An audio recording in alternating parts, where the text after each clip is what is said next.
In regard to the colored people, there is always more that is benevolent, I perceive, than just manifest towards us. What I ask for the Negro is not benevolence, not pity, not sympathy, but simply justice.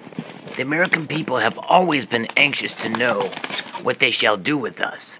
I have had but one answer from the beginning. Do nothing with us. Your doing with us has already played the mischief with us. Do nothing with us. If the apples will not remain on the tree of their own strength, if they are worm-eaten at the core, if they early ripe and disposed to fall, let them fall. And if the Negro cannot stand on his own legs, let him fall also. All I ask is, give him a chance to stand on his own legs. Let him alone.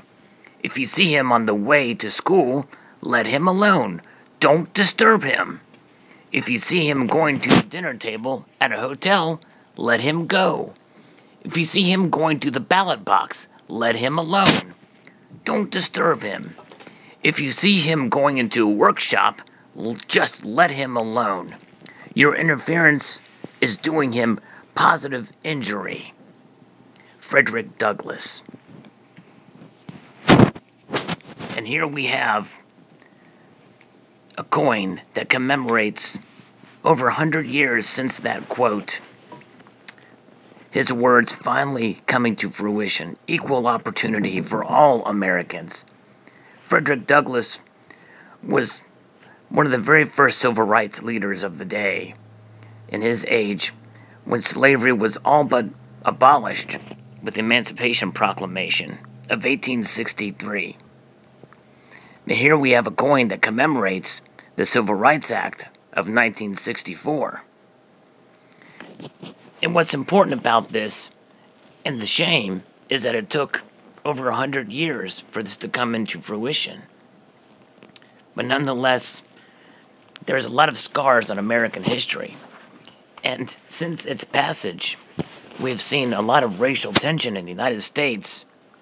And I believe we've actually moved backwards, even since electing the so-called first African-American president.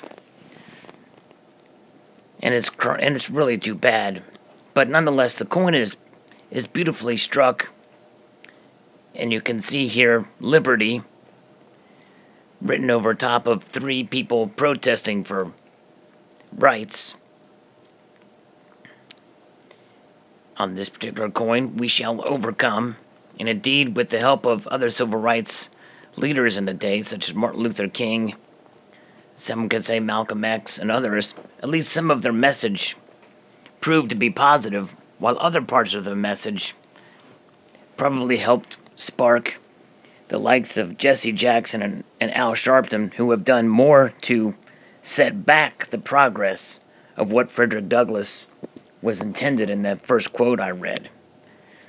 But nonetheless, we have this beautiful coin,